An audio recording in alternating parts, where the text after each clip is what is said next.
ಈಕೆ ಹೆಸರು Kausar Begum, daughter of Iqbal Pasha ಮತ್ತು ತಾಯಿ ಗುಲ್ನಾಜ್. ವಯಸ್ಸು 37. ಬೆಂಗಳೂರು ಮೂಲದ ಈಕೆ ಕಳೆದ 18 ವರ್ಷದಲ್ಲಿ 9 ಉದ್ಯಮಿಗಳನ್ನ ಮದುವೆಯಾಗಿ ಅವರಿಗೆ ವಂಚಿಸಿ ಬೆದರಿಸಿ ಎಷ್ಟೋ ಜನರಿಗೆ ವಿಚ್ಛೇದನ ನೀಡಿ ಈಗ ಮುಂಬೈನ ಸಾಯಿನ್ ಪೊಲೀಸರ ಅತಿಥಿಯಾಗಿದ್ದಾಳೆ. ಈ ಕೆಲಸಕ್ಕೆ ಪ್ರೋತ್ಸಾಹಿಸಿದ ಈಕೆಯ ಹೆತ್ತವರು ಈಗ ಕಂಬಿ ಎಣಿಸುತ್ತಿದ್ದಾರೆ.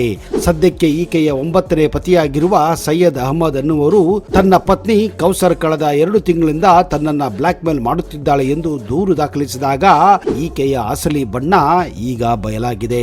ಕೌಸರ್ ತನ್ನ ಹೆತ್ತವರೊಂದಿಗೆ ಪಂಚತಾರ ಹೋಟೆಲ್ಗಳಿಗೆ ಭೇಟಿ ನೀಡಿ ದೊಡ್ಡ ದೊಡ್ಡ ಶ್ರೀಮಂತರನ್ನ ವ್ಯಾಪಾರಿಗಳನ್ನ ಬುಟ್ಟಿಗೆ ಹಾಕಿಕೊಂಡು ಮದುವೆಯಾಗುತ್ತಿದ್ದಳು.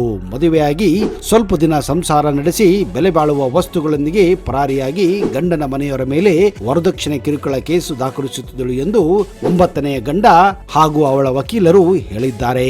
ಅಷ್ಟೇ ಅಲ್ಲದೆ ಸಾಯಿನ್ ಪೊಲೀಸ್ ಠಾಣೆಯಲ್ಲಿ ದೂರು ದಾಖಲಿಸಿ ಸೈಯದ್ ಅಹಮದ್ ಅವರಿಗೆ ಮದುವೆಯ ಸಮಯದಲ್ಲಿ ವರದಕ್ಷಿಣೆ ರೂಪವಾಗಿ 15 ಲಕ್ಷ ರೂಪಾಯಿ ನೀಡಿದ್ದೆವು, ಅದನ್ನ ಹಿಂದಿರುಗಿಸಿ ಕೊಡಬೇಕೆಂದು ದೂರಿನಲ್ಲಿ ಇವಳು ಕೇಳಿಕೊಂಡಿದ್ದಳು.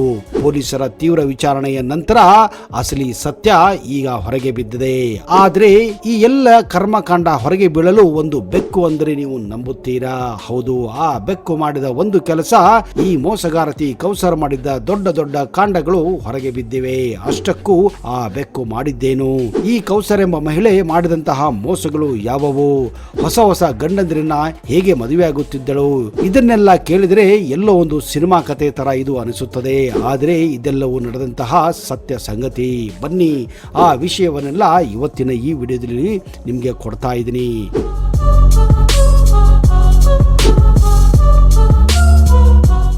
ನಮಸ್ಕಾರ ಸ್ನೇಹಿತರೆ, ನಿಮಗೆಲ್ಲ ಆತ್ಮೀಯ ಹಾಗೂ ಅದ್ದೂರಿ ಸ್ವಾಗತ. ಸುಳ್ಳು, ಮೋಸ, ದ್ರೋಹ, ವಂಚನೆ, ದೇವರ ಬಳಿ ಸಾಲ ಮಾಡಿದಂತೆ ಒಂದಲ್ಲ ಒಂದು ದಿನ ನೀವು ಬಡ್ಡಿ ಸಮೇತ ಅದನ್ನ ಕಟ್ಟಲೇಬೇಕು. ಅದೇ ಸತ್ಯ, ಧರ್ಮ, ನ್ಯಾಯ, ನೀತಿಗಳು ದೇವರ ಉಳಿತಾಯ ಖಾತೆಗೆ ಜಮಾ ಮಾಡಿದಂತೆ ಕಷ್ಟ ಕಾಲಕ್ಕೆ ಸಹಾಯಕ್ಕೆ ಬಂದೇ ಬರುತ್ತವೆ. ಹೌದು ಸ್ನೇಹಿತರೆ, ಸುಳ್ಳು ಮೋಸಗಳು ಜಾಸ್ತಿ ದಿವಸ ನಿಮಗೆ ಸಾಥ್ ಕೊಡುವುದಿಲ್ಲ. ಒಂದಿಲ್ಲ ಒಂದು ದಿವಸ ಅವು ಬೆಳಕಿಗೆ ಬಂದೇ ಬರುತ್ತವೆ. ಅಂತಹದೇ ಒಂದು ಕೇಸು ಕೌಸರ್ ಬೇಗಂದು. ಉರ್ದುವಿನಲ್ಲಿ ಕೌಸರ್ ಅಂದ್ರೆ ಅರ್ಥ ಗೊತ್ತಾ? ಕೌಸರ್ ಅಂದ್ರೆ ಸ್ವರ್ಗದಲ್ಲಿ ಹರಿಯುವ ಪುಣ್ಯ ನದಿ ಎಂದರ್ಥ. ಆದ್ರೆ ಇವಳ ಮನದಲ್ಲಿ ಇರೋದು, ತಲೆಯಲ್ಲಿ ಇರೋದು ಕೊಳಕು, ಮೋಸ, ವಂಚನೆ, ದಗಾಬಾಜಿ ಮಾತ್ರ. ಅದು ಯಾವ ಗಳಿಗೆಯಲ್ಲಿ ಇವರ ತಂದೆ ತಾಯಿ ಕೌಸರ್ ಬೇಗಂ ಅಂತ ಹೆಸರಿಟ್ಟರೋ ಗೊತ್ತಿಲ್ಲ. ಆದ್ರೆ ಮಾಡಿದ್ದೆಲ್ಲ ಮೋಸದ ಕರ್ಮಕಾಂಡಗಳೇ. ಕೌಸರ್ ಬೇಗಂ ಮೂಲತಃ ಬೆಂಗಳೂರಿನ ಗೌರಿಪಾಳ್ಯದವಳು. ಇವಳ ತಂದೆ ತಾಯಿ ಇವಳಿಗೆ ಕಷ್ಟಪಟ್ಟು ವಿಜಯನಗರದಲ್ಲಿರುವ ಒಂದು ಪ್ರತಿಷ್ಠಿತ ಇಂಗ್ಲಿಷ್ ಮೀಡಿಯಂ ಶಾಲೆಗೆ ಸೇರಿಸುತ್ತಾರೆ. ನಿಜ ಹೇಳಬೇಕೆಂದ್ರೆ ಕೌಸರ್ ಬೇಗಂ ತುಂಬಾನೇ ಚೂಟಿಯಾಗಿದ್ದಳು ಹಾಗೂ ಶಾಲೆಯಲ್ಲಿ ತುಂಬಾನೇ ಇಂಟೆಲಿಜೆಂಟ್ ಹಾಗೂ ಬುದ್ಧಿವಂತೆ ಕೂಡ. ಆದ್ರೆ 10ನೇ ತರಗತಿ ಬರುತ್ತಿದ್ದ ಹಾಗೆ ಇವಳ ಬುದ್ಧಿವಂತಿಕೆ ಬೇರೆ ಕಡೆ ತಿರುಗುತ್ತದೆ. ಜವಾನಿಯ ಜೋಶ್, ಯೌವನದ ಬೆಂಕಿಯಲ್ಲಿ ಬೇಯುತ್ತಿದ್ದ ಕೌಸರ್ ಬೇಗಂಗೆ ಹನೀಫ್ ಎಂಬುವನ ಜೊತೆ ಅಫೇರ್ ಸ್ಟಾರ್ಟ್ ಆಗುತ್ತದೆ. ಹನೀಫ್ ತಂದೆ ಕಮರ್ಷಿಯಲ್ ಸ್ಟ್ರೀಟ್ ನಲ್ಲಿ ವ್ಯಾಪಾರ ಮಾಡುತ್ತಿದ್ದರು, ಶ್ರೀಮಂತರಾಗಿದ್ದರು.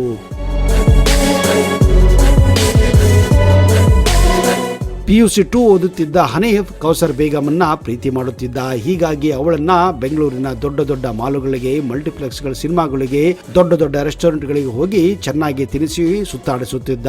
10ನೇ ತರಗತಿ ಓದುತ್ತಿದ್ದ ಕೌಸರ್ಗೆ ಇದನ್ನೆಲ್ಲ ಕಂಡು ಆಶ್ಚರ್ಯ ಪಡುತ್ತಾಳೆ, ಸಂತೋಷ ಪಡುತ್ತಾಳೆ. ಅವಳ ಮನೆಯಲ್ಲಿ ಇಷ್ಟೊಂದು ಆರಾಮ ಇರಲಿಲ್ಲ. ಅವಳ ತಂದೆ ಕೇವಲ ಒಂದು ಪಂಚರ್ ಶಾಪ್ ಇಟ್ಟುಕೊಂಡು ಕುಟುಂಬವನ್ನ ನಡೆಸುತ್ತಿದ್ದ.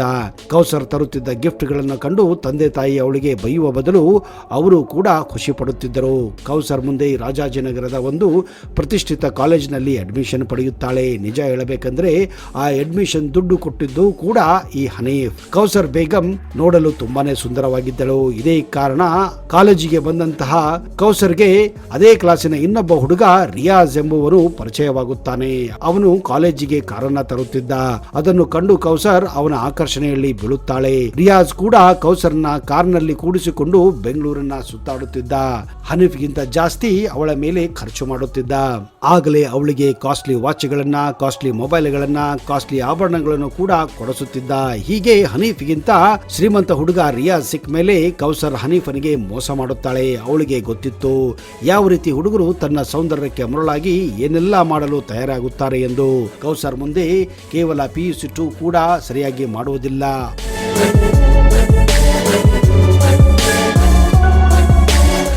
ಹೌದು, ಯಾಕೆ ಮಾಡಬೇಕೆ ಹೇಳಿ?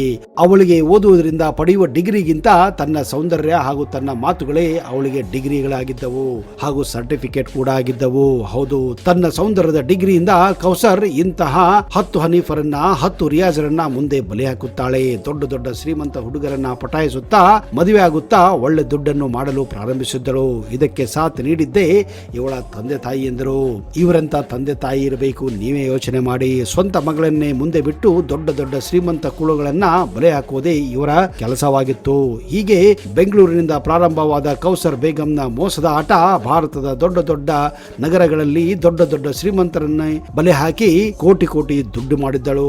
ಹೀಗೆ ಮೋಸ ಮಾಡಿ ಏನೇನೋ ಕಾರಣಗಳನ್ನ ಹೇಳಿ ಆ ಮದುವೆಗಳಿಂದ ತಪ್ಪಿಸಿಕೊಂಡು ಕೆಲವು ದಿನಗಳ ಕಾಲ ಮೈಮರೆಸಿಕೊಂಡು ಆಮೇಲೆ ಮತ್ತೊಂದು ಬಕ್ರಾನ ಹೊಡೆದು ಮದುವೆ ಮಾಡಿಕೊಳ್ಳುವುದು ಇವಳ ಎಡಗೈ ಕೆಲಸವಾಗಿತ್ತು. ಅಷ್ಟೇ ಅಲ್ಲ, ಯಾರಾದರೂ ಪೊಲೀಸರು ಇವಳನ್ನ ಹಿಡಿಯಲು ಮುಂದಾದರೆ ಅವರಿಗೂ ಕೂಡ ದೊಡ್ಡ ದೊಡ್ಡ ಮೊತ್ತದ ಲಂಚವನ್ನ ಕೊಟ್ಟು ಪರಾರಿಯಾಗುತ್ತಿದ್ದರು.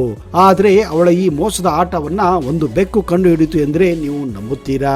ಹೌದು, ಆ ದೇವರು ಒಂದಲ್ಲ ಒಂದು ರೀತಿ ಅವತಾರವನ್ನ ಎತ್ತಿ ಇಂತಹ ಮೋಸಗಾರರಿಗೆ ಶಿಕ್ಷೆ ಕೊಡಲು ಬಂದೇ ಬರುತ್ತಾನೆ ಅನ್ನುವುದಕ್ಕೆ ಈ ಒಂದು ಘಟನೆಯೇ ಸಾಕ್ಷಿಯಾಗಿದೆ.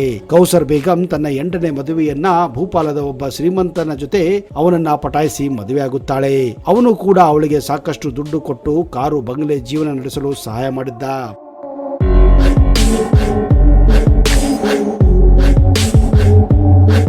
ಪ್ರತಿ ಬಾರಿಯೂ ಅವಳು ಹೇಗೋ ಮಾಡಿ ಗರ್ಭಿಣಿಯಾಗುವುದನ್ನ ತಪ್ಪಿಸುತ್ತಿದ್ದಳು.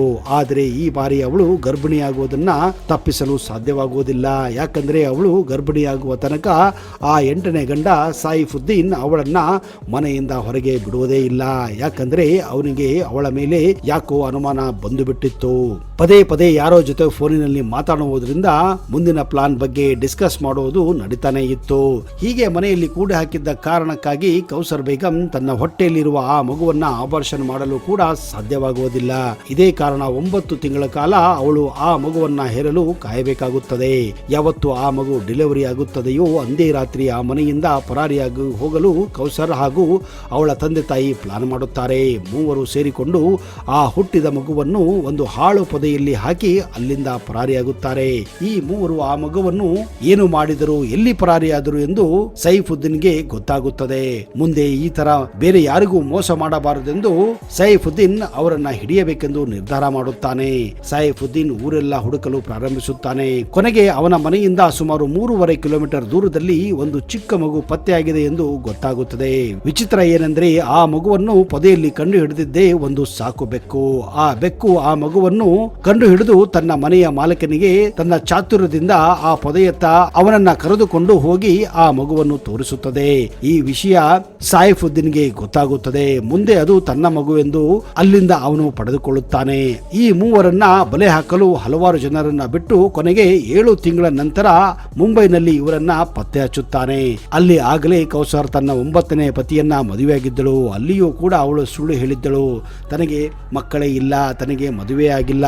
ಯಾವಾಗ ಸೈಫುದ್ದೀನ್ ಆ ಬೆಕ್ಕು ಕಂಡು ಹಿಡಿದಂತಹ ಆ ಚಿಕ್ಕ ಮಗುವನ್ನ ಅಲ್ಲಿಗೆ ತೆಗೆದುಕೊಂಡು ಹೋಗಿ ಅವಳ 9ನೇ ಗಂಡನಿಗೆ ತೋರಿಸುತ್ತಾನೋ ಆಗ ಕೌಸರ್ ಸುಸ್ತಾಗಿ ಹೋಗಿದ್ದಳು. ಕೊನೆಗೆ ಆ ಮಗುವನ್ನ DNA ಪರೀಕ್ಷೆ ಮಾಡಿದಾಗ ಗೊತ್ತಾಗುತ್ತದೆ ಆ ಮಗು ಅವಳದೇ ಎಂದು. ಕೊನೆಗೆ ಮುಂಬೈನ ಸಾಯಿನ್ ಪೊಲೀಸ್ ಠಾಣೆಯಲ್ಲಿ ಅವಳನ್ನ ಬಂಧಿಸಿ ಠಾಣೆಯಲ್ಲಿ ದೂಕುತ್ತಾರೆ. ಈಗ ಕೌಸರ್ ಬೇಗಂ ಹಾಗೂ ಅವಳ ತಂದೆ ತಾಯಿ ಕಂಬಿಯನ್ನು ಕೂಡ ಎಣಿಸುತ್ತಿದ್ದಾರೆ.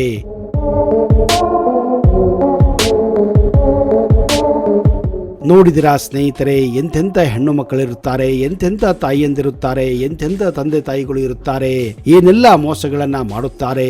ನೆನಪಿರಲಿ ಸ್ನೇಹಿತರೆ, ಏನೇ ಮಾಡಿ, ಒಳ್ಳೆಯದೇ ಮಾಡಿ, ಕೆಟ್ಟದೇ ಮಾಡಿ, ಆ ದೇವರು ಸದಾ ನಿಮ್ಮನ್ನ ನೋಡುತ್ತಾನೆ ಇರುತ್ತಾನೆ ಅನ್ನುವುದಕ್ಕೆ ಈ ಒಂದು ಘಟನೆಯ ಸಾಕ್ಷಿಯಾಗಿದೆ. ಇಂತಹದೇ ಇನ್ನಷ್ಟು ಕುತೂಹಲ ಭರಿತ ಘಟನೆಗಳೊಂದಿಗೆ ಮುಂದಿನ ಸಂಚಿಕೆಯಲ್ಲಿ ಮತ್ತೆ ಸಿಗುತ್ತೇನೆ. ಅಲ್ಲಿಯವರೆಗೆ ಜೈ ಹಿಂದ್, ಜೈ ಕರ್ನಾಟಕ. ನಿಮಗೆಲ್ಲ ಶುಭವಾಗಲಿ.